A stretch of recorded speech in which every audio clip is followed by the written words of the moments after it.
He's on the phone here. Oh, he We'll is. deal with him in a Oh, minute. nice. Oh, Okay, good evening, everyone, and welcome to the Winnetka Village Council regular meeting for April 5th, 2022. I'd like to call the meeting to order and ask everybody to either turn off or mute your cell phones or other electronic devices. And Rob, can you do a roll call for attendance, please? Sure. Trustee Dahlman. Here. Trustee Swerk, not yet. Trustee Dearborn. Here. Trustee Apatow. Here. Trustee Kripe. Here. Trustee Mancini. Here. President Renz. Present. All right, Trustee Apatow has provided the required notice that he is unable to attend tonight's meeting due to work obligations. Our rules provide that Trustee Apatow may participate remotely unless 2/3 of the board objects. Is there any objection? Seeing none, Trustee Apatow may now participate remotely fully in the meeting, and the minutes should so reflect. Okay, item 2 is the Pledge of Allegiance, and Trustee Dearborn will lead us in the pledge tonight.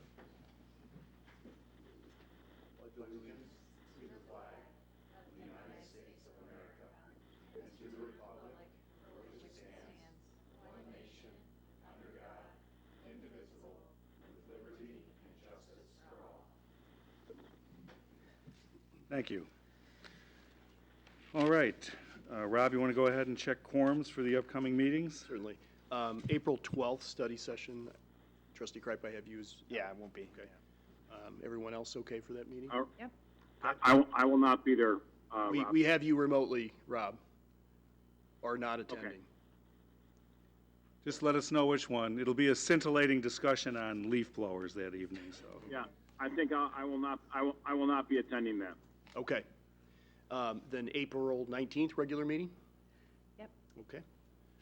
And then we've been polling the council regarding the May study session, and we received feedback that everyone can attend Thursday, May 5th, and they will cancel the following week, May 10th, okay, for the study session. Awesome. Okay, thank you. Thanks, everybody, for finding a date we can all be together on that one for. All right, public comment. This is the time of the evening when anyone from the public can come up to the microphone there and share your thoughts with us. Does anybody in the room wish to address Village Council on any item that is not on the agenda this evening? Seeing none. Kristen, did we receive any correspondence this week? President Renz, there was no email public comment. Awesome, thank you. All right, we'll move forward. Item 5 is reports. Trustees. Tina, any report? No report. Bob? Kim? Andy? No report. Trustee Apatow? No report. Okay, thank you.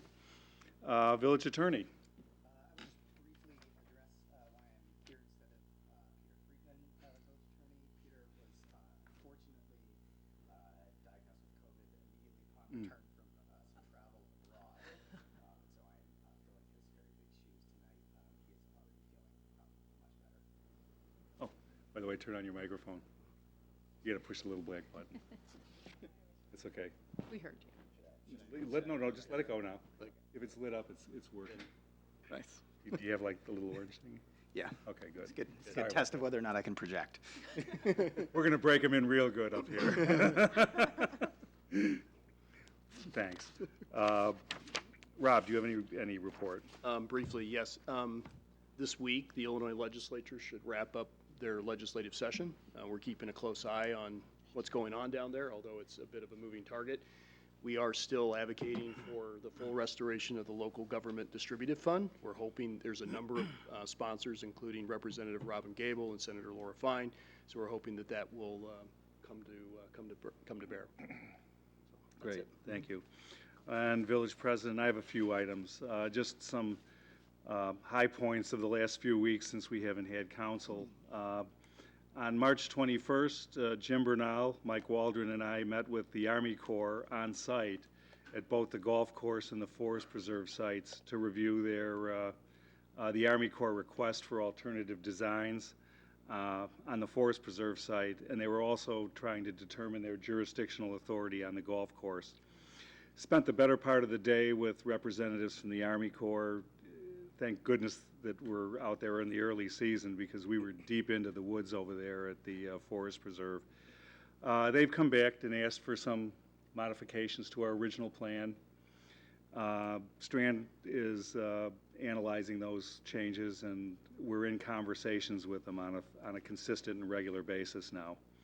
On the 31st, we also followed up with a Zoom call, and they brought in somebody from the U.S. Fish and Wildlife to further discuss the enhancements of the proposed plan. And we also discussed some strategies for how we might begin to find off-site mitigation for some of our wetlands work that would save considerable money if we can work with the Forest Preserve and figure that out. Once we get done with that, we're going to be re-engaging with the county and several advocacy groups who have shown recent interest in the wetlands component of the Forest Preserve site. And I'll keep you posted as those conversations move forward. This morning, I had the great pleasure of spending some time with Cecily Kaz, who's the village president from Kenilworth. And we had a previous meeting, God, it's such a blur, but it was a while ago, right, Rob? Last year. And we kind of shared a mutual vision for potentially how we might be able to approach IDOT on a jurisdictional transfer of Green Bay Road with a consistent design from Kenilworth all the way through to the southern end of Winnetka. And so we kind of strategized a little bit about how we would go about that, and we're going to see if we can reach out to our state representatives and see if they can help kind of navigate those waters for us a little bit as well. But it's really exciting to have the opportunity to work with a neighbor like that closely on something that can benefit both of us mutually. We also talked a little bit about our public safety services and how that's working in town, and agreed to follow up on more substantive on that later on. Lastly, I asked Trustee Dearborn to act as a kind of an informal liaison for some of the proposed volunteer efforts to clean up the slopes along the Green Bay Trail and coordinate the conversations on the planning efforts that we hope to undertake this year. We've had some people come forth who want to dedicate their time and their energy and their chainsaws and their strong backs to maybe just clean some of that up for the time being and get us going on the right direction. And if we can do this from a volunteer perspective, it shouldn't cost us much of anything to actually get some of the dead wood out of there and let the planners really get a good idea of what the ground level looks like on those slopes, so we can start to think about possible alternative designs for that as well. But thanks, Bob, I really appreciate that. And that's my report. So moving forward, we'll go to the Landmark Preservations Commission Preservation Awards. Every spring, the Landmark Preservation Commission accepts nominations for construction projects within the village that help preserve the unique history and charming characteristics of Winnetka. And to kick things off is our Landmark Preservation Commission Chair, Jack Coladarchi. Welcome back, Jack. Good to see you.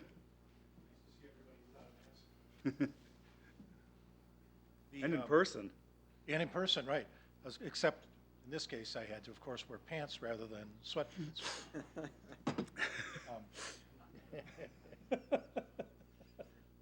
And really, no, every time I was in a meeting, I was, of course, wearing fancy. And that's a very nice set of trousers you have on, I will say. I appreciate it, thank you. Actually, I had to argue an appellate case in front of the appellate court where I could have worn just shorts and my suit jacket, but I actually put on, sitting in my living room, full suit, dress shoes, the whole 9 yards, just to get in the right mood for it. So I'm here as the chairman of the Landmark Preservation Commission, and Is that Mike? usually when we're Hold on a doing sec, the Jack. usually when we're doing our meetings, I'm just not talking into it. Usually when we do our meetings, we're sort of last rites to a house, or as we call it, hospice for houses. Because we do the demolition aspect of what we do is pretty much the majority of things that we do. And for the landmark preservation or the historic preservation aspect of what we do, that's a rather sad part of our job. This, however, is the fun part. This is the great part where we get to talk about people who have, and properties that have taken the extra effort to do exactly what we're trying to accomplish. And I wish I could say we, forced or bullied these people into fixing their houses up, but all the credit goes to the people who've done this on their own.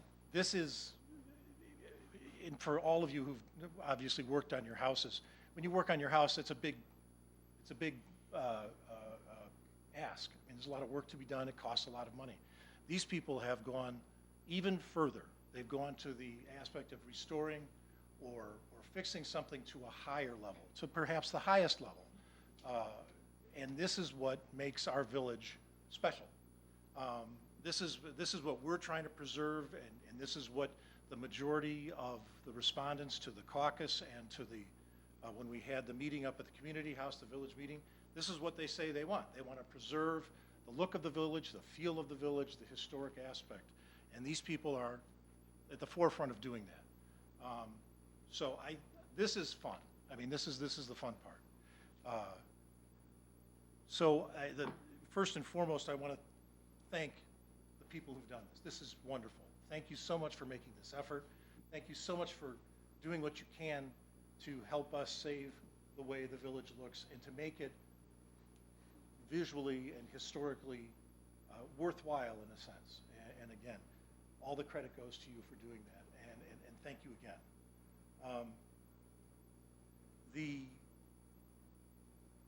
We also, I wanted to thank Nan and Louise for being present. They're sort of the ones who have been fighting for historic preservation since the beginning, and I thought, well, let's get them in here so they can see some of the benefit of what they've done. And again, thank you very much. And also thank you to the other members of the Landmark Preservation Commission who show up, and right now we've got Chris and Paul and, Chris and Paul, okay, I thought oh, Beth, I'm sorry, Beth Ann's mask. I'm sorry. The mask, who've shown up from the commission, who come in once a month, and we keep trying to find ways to get people to change their minds about whether or not they should knock down a house. And we've had some success. And that leads us to a huge thanks to you guys for making the change to the ordinance that you did, which gave us the extra 270 days if we want to use it to try to preserve a house. And again, or try to get somebody to change their minds about a house. And I would say that we have actually had some success in doing that. And we've been able to get a number of people to change their minds or to sell the property rather than tear it down or to turn it over to somebody else. Great success for us to be able to do that in a town that previous to the change that you guys put through was one of the easiest towns with the least roadblocks or bumps in the road for developers who wanted to tear down houses. And I want to make a big, huge thank you to the staff for the lucky guy. Staff who makes us look good and produces all the work that we do and then go, yeah, that's really a good idea, and they're the ones who have all the good ideas. So again, thank you to staff. So the award categories, there are 3 award categories for, thank you. I don't know how to do that, and I'm gonna have to rely on Chris. There are 3 award categories that we look for. The first one is restoration, and the ordinance says the project restores the property to its original appearance using original plans and required research. The project may be a full-scale or partial restoration. An example of a partial restoration would include the replacement of an asphalt shingle roof with an original roof material, or the restoration of a porch to its original condition. The second category is rehabilitation. The project is sympathetic to the building's original design, original plans, and research materials are not available, but the project upholds the spirit of the building style, use of materials, and finish. Room additions or garages represent examples of rehabilitation. And then finally, we have new construction, which emphasizes the project's compatibility with its neighborhood. In this respect, issues regarding style, massing, scale, color, trees, and context to adjacent properties feature in consideration. So, and as Chris, I think you were addressing, once a year, we go through the process. We look for houses to be suggested and considered, and once a year, we get to hand out the awards. For this year, we will start with 463 Willow Road. The owners are Dan and Alicia Waters. The architects is Jacob Brandis Architects. The project scope was rehabilitation, including a rear addition and interior, remodeling of the 100-year-old home. The improvements included a new addition that matches the style and features of the existing house with improvements of a second-floor space. And then the pictures here, and my eyes are really bad today, so I'm having a hard time. Top picture is rear kitchen addition and stoop entrance. Bottom, front elevation before and after construction. So you can see from the pictures, it's a very pretty house and a very nice job. The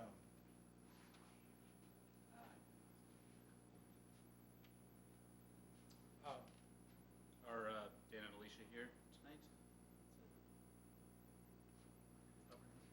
all right, well, we have their certificate for them. And a plaque. Oh, and a plaque too. That's right. Oh, and this is the architect present. Okay. Is there a designer here by any chance? No? I think that the architect wasn't able to make it. Ah, okay. All right, our next house is it that one? That I can do myself, but that's what, okay. All right, the next house is 969 Hill Road. The owners are Anita and Stephen Lividitis. The architect is J. Lawton Thies Architects Incorporated. Project scope, rehabilitation of a historic home designed by noted architect Spencer Solon Beeman in 1935. The improvements included restored architectural features, an architecturally sensitive pool pavilion installation, and the restoration of the building's original fenestration and window patterns. The top picture here, we have the front facade after renovation, and at the bottom, we have the rear pool pavilion and courtyard. Are Anita and Stephen present? Could make it? Okay. And I have a feeling you might be involved. Come on up. Okay, come on up. Thank you very much. Appreciate it. Thank you very much. I'll just let the owner know.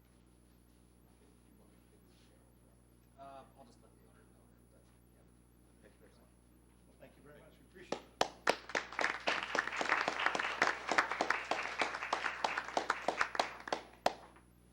All right. Next, we have 942 Tower Road. The owners are Matt and Rebecca Curry Edwards. The architect is Hackley and Associates Architects Incorporated. Project scope, rehabilitation of a house built approximately 1916. The improvements included the enclosure of a screen porch with an architecturally appropriate design and interior renovation. And here in the pictures, we have the top rear entry, screen porch before construction. Top right, we have the enclosed rear entry addition after construction.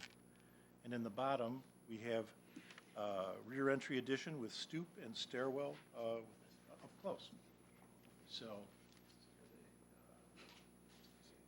are the Curry Edwards? Yeah, come on up. Oops. Chip, do you have a whole wall like of our awards? Hi, Howard. Thank you very much. Appreciate it. Thank you so much. Thank you very much.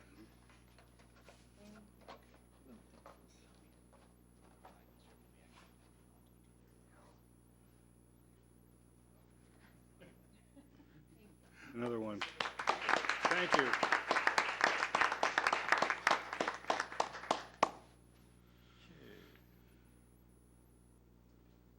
Our next one is 663 Garland Avenue. The owners are Sonia and Michael Essler. The architects are L.A. Rizzolo Architects. And the project scope, rehabilitation of a house built in approximately 1923. Improvements included new roof, new front entry, brick facade restoration, and installation of more architecturally appropriate windows. And in the pictures, we have top left, the front facade after construction, before construction, sorry. top right, front facade after construction. Bottom left, exterior facade and new windows. Bottom center, new windows with divided light glazing, and right, new casement windows. So are the Nice. wrestlers?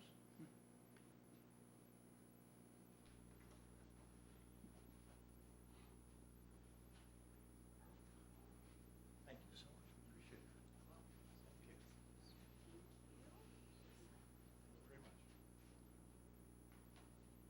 Thank you very much. Thank you, great job.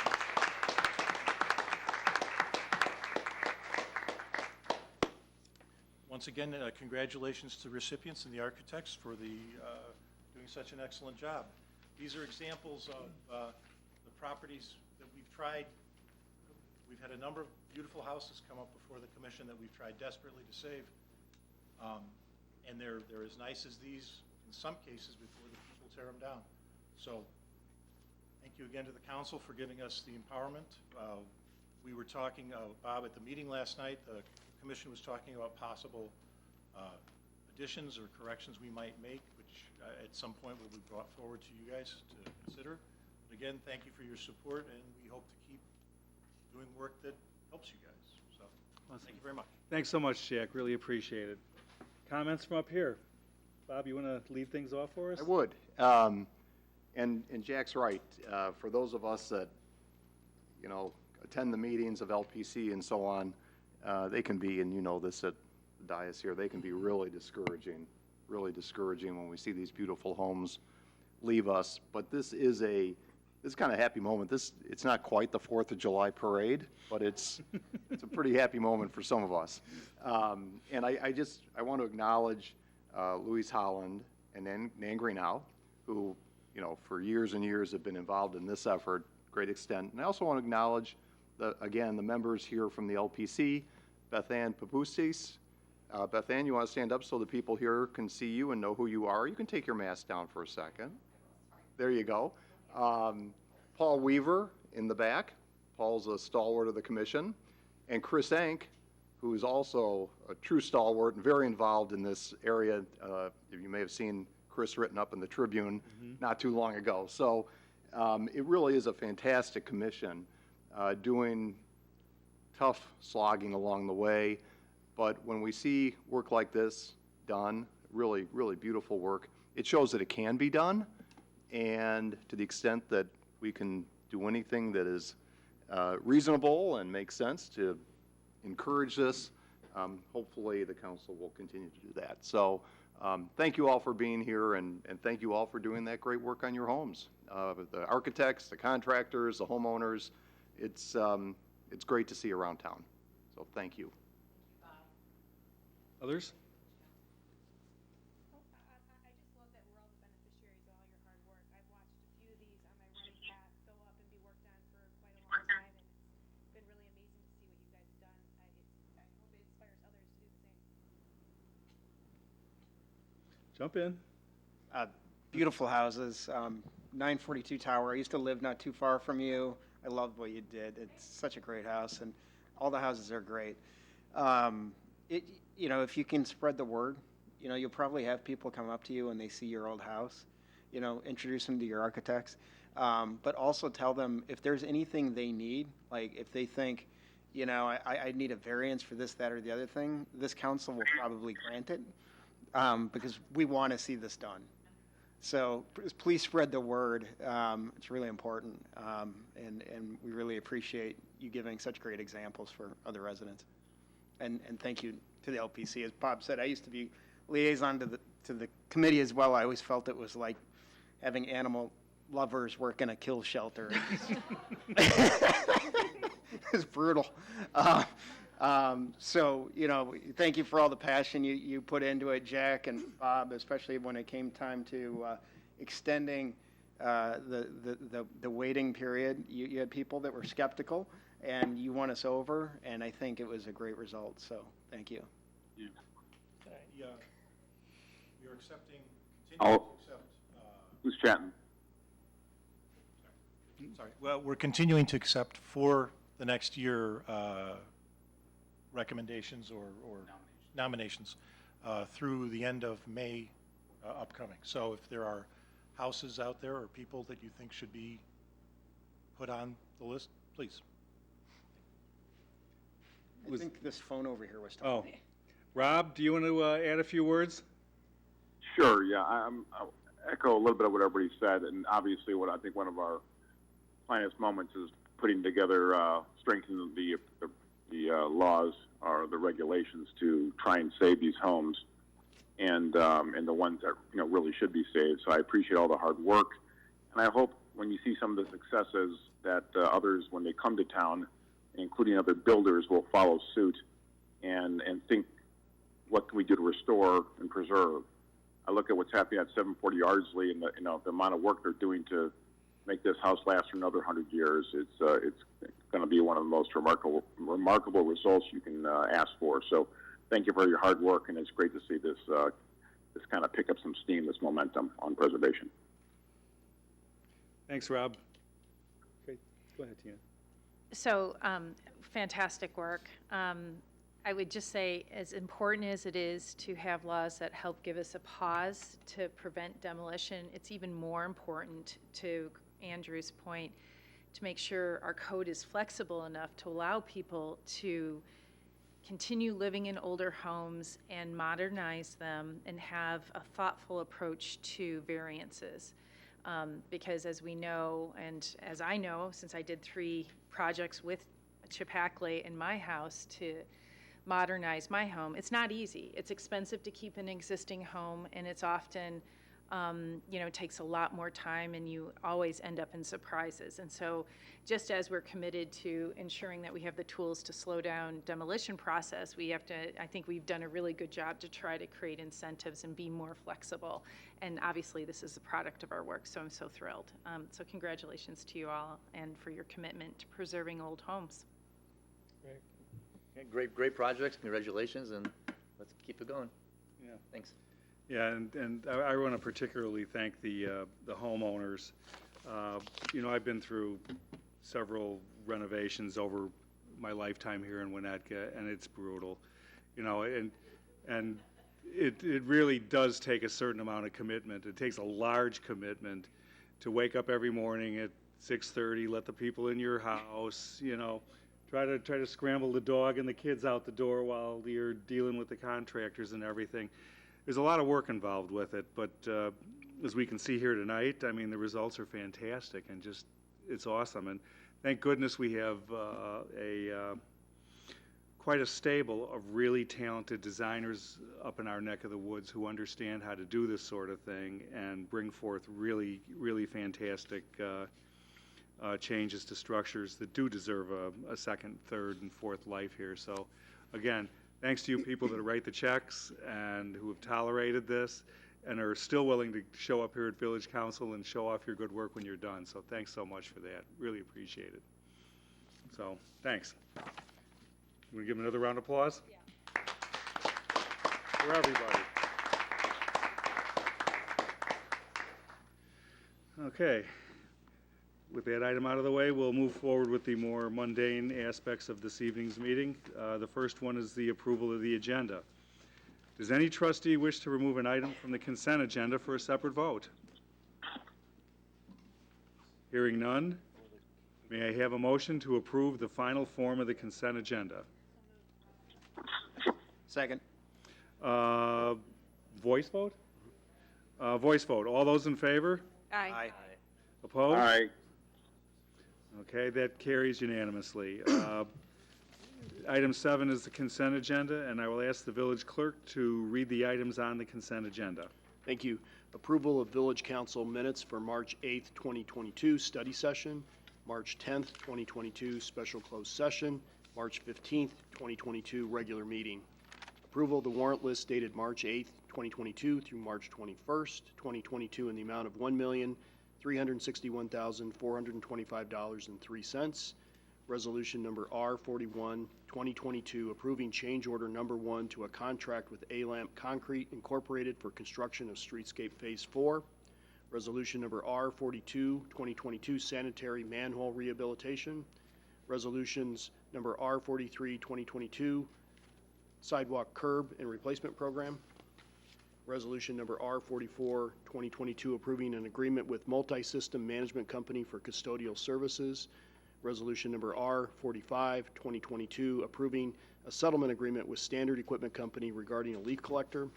Resolution number R46, 2022, approving a contract with Halloran and Yacht for RPZ and irrigation services. Resolution number R48, waiving bidding requirements and awarding a contract to Illinois Pump Incorporated for the repair of a low-lift pump. Great. Thank you, Rob. May I have a motion to approve the consent agenda by omnibus vote? So moved. So moved. Roll call vote? Trustee Dearborn? Yes. Trustee Kripe? Yes. Trustee Apatow? Yes. Trustee Mancini? Yes. Trustee Swerk? Yes. Trustee Dahlman? Yes. That motion carries. Thank you. All right, item 8, ordinances and resolutions. The first one is ordinance number M6, 2022, authorizing the disposition of surplus personal property owned by the Village of Winnetka. This is up for adoption. The Public Works, Water and Electric, Police, and Fire Departments are requesting the disposal of materials and equipment that are no longer useful and are no longer capable of reuse. And our Public Works Director, Gio McLean, is here to review. Take it away, Gio. Well, thank you for the introduction, President Rintz. Good evening, trustees and village manager, Mr. Behan. Per your direction, every year we have an annual review of equipment that we choose to dispose of that's past its useful life. Public Works unfortunately missed the last surplus of disposals, so we were able to do some housekeeping in the recent months, and we identified a number of equipment that have passed its useful life that we've been using for spare parts. In addition to that, we also have, I think, concrete refuse containers and brick pavers that are no longer code for the village, and we've placed them on the disposal list. So we're recommending that we can either waive the introduction of the ordinance and consider the adoption of the ordinance, or just consider the introduction of the ordinance for this meeting and then do the adoption in the next or follow-up meeting. Awesome. All right, any questions or comments from, I'm okay with doing both today. okay. I'm You just- okay? I just had one question. Sure. Trying to be good stewards of our environment, where do these items go? Is there a secondhand use for them somewhere else? For the, Recycling purposes? we will recycle the leaf vacs that have passed their useful life. Prior to putting them on the surplus list, we've actually used them for spare parts. Last year, we had a leaf vector that had a major malfunction by, I guess, processing a stone of some sort. So we're able to use some parts from these machines to refurbish that, along with the manufacturer. And where do they go? When it's, Some will be recycled for material cost, and all others will go on to a online bidding service. Okay. And then the general fund will get the credit for the funds generated from that bidding service. great. Yeah, that was my question. Is there a marketplace for pavers? Yeah, these are the old concrete pavers. Correct. That are We- no longer the standard. The older ones that you've seen, there might be a few like up in Hubbard Woods. Oh, yeah. That they'll pop over time. Oh, yeah. So there could still be someone out there who'd Yeah. want to buy them. Okay. And likewise, the concrete refuse containers, we no longer use those in our streetscape, so we're disposing of those as well. Okay. Thank goodness, those are the most ugly trash containers. They're We're like- trying to sell those. The ones with the, They're like brutalist architecture. Oh, they're horrible. They're absolutely horrible. I'm glad Louise and Nan aren't here, because I think that's when they came in. When you list it, it's a beautiful. It was a state of the art. It was. It yes. was. Yeah, low We're keeping maintenance. up with the times. Yeah. And they don't blow around. Everybody loves And exposed they don't require aggregate. paint. Yeah. Right. And just for context to council, the way this works is whatever department really has the most items is the one that has to take the lead. You know, Ah. many times you've seen Chief Hornstein here because they'll have things, but Gio had a list that he needed to clean up, so we thought it would be his turn to come and present. We were preparing for this year's stormwater plan, where we're trying to make sure we have housekeeping taken care of on the landfill, and these were items that were identified that we should dispose of. Sounds good.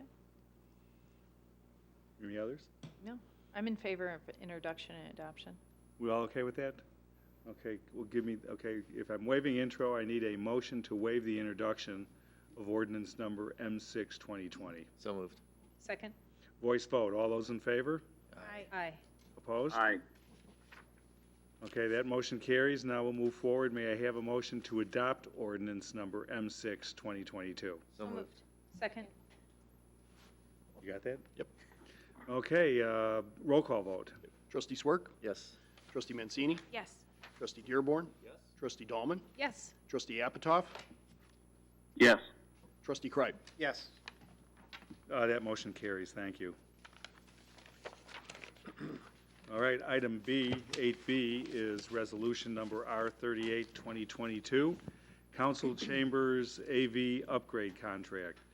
Village staff is requesting council's approval to upgrade council chambers AV system, significantly improving the sound and video quality of the recorded meetings. The current analog system has deteriorated over time and is now at the end of its useful life. And I will say that anybody who has taken the time to go back and look at any of the tapes of the meetings, you can hear us about half the time on a good night. It is horrible. And the same with our guests when they're at the podium. If like, I'll guarantee you, we maybe picked up a third of what Jack had to say this evening. So it probably is time for this to come forward. So we've asked Assistant Village Manager Kristen Kazinas to give us a review on this. So take Thank it you, away. President Rentz.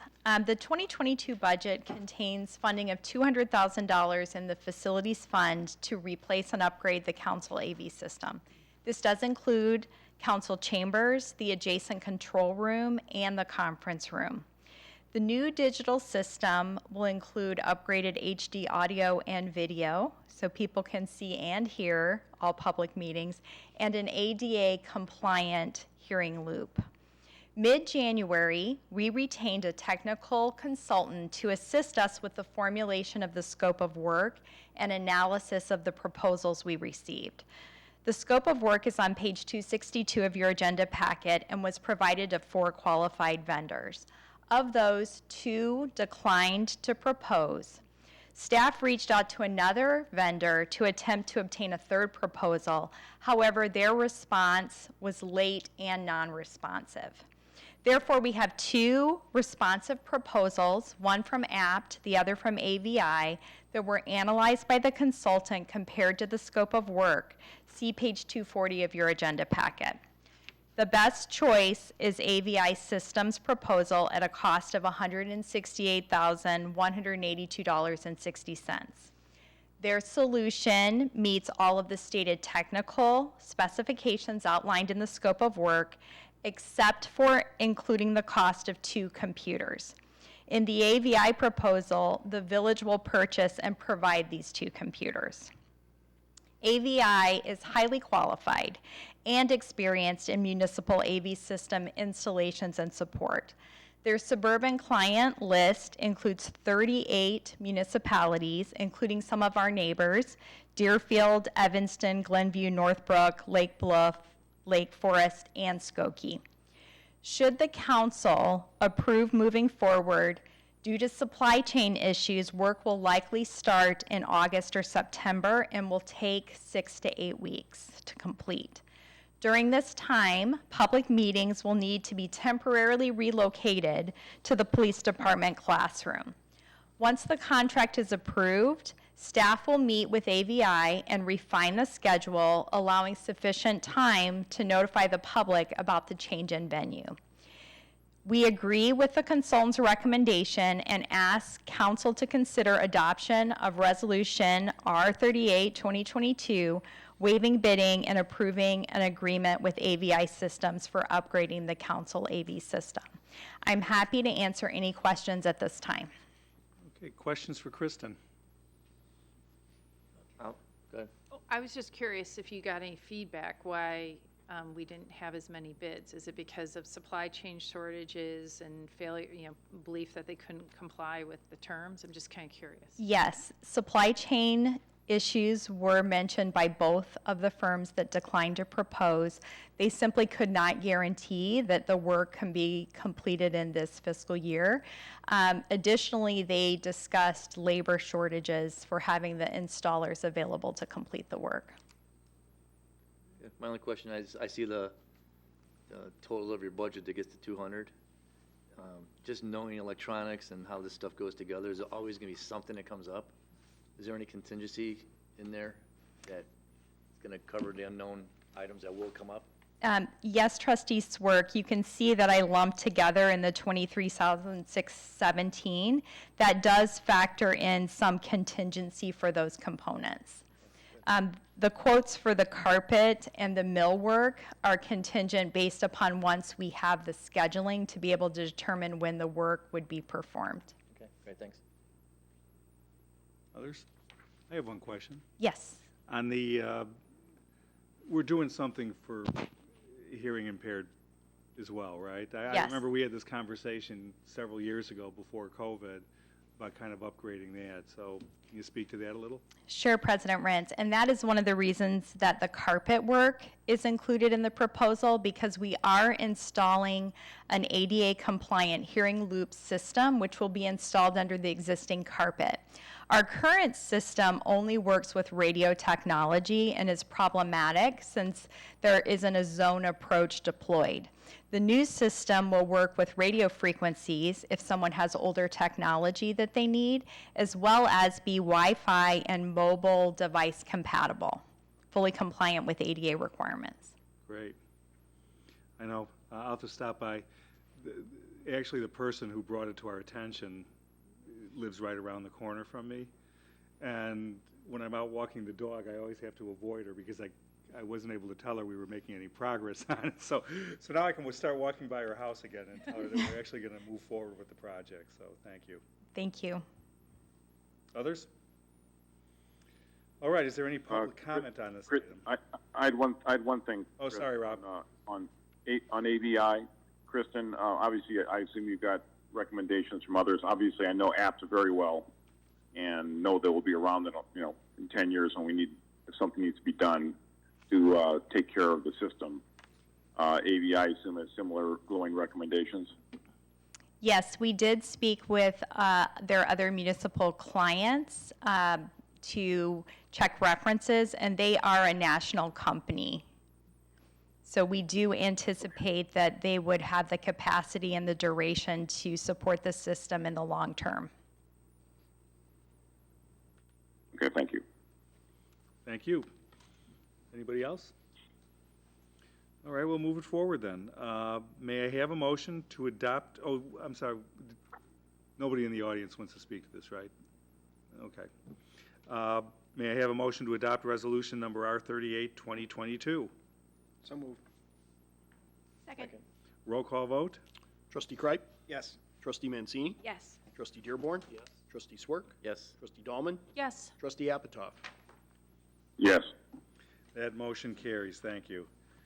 All right, moving along here. Item 9, old business, there is none. Item 10, new business, there is none. And appointments, item 11, there is none. 12, there is no closed session this evening. And finally, number 13, adjournment. May I have a motion to adjourn? Second? Roll call vote? Trustee Dearborn? Yes. Trustee Dahlman? Yes. Trustee Apatow? Yes. Trustee Kripe? Yes. Trustee Mancini? Yes. Trustee Swerk? We stand adjourned. Thank you very much.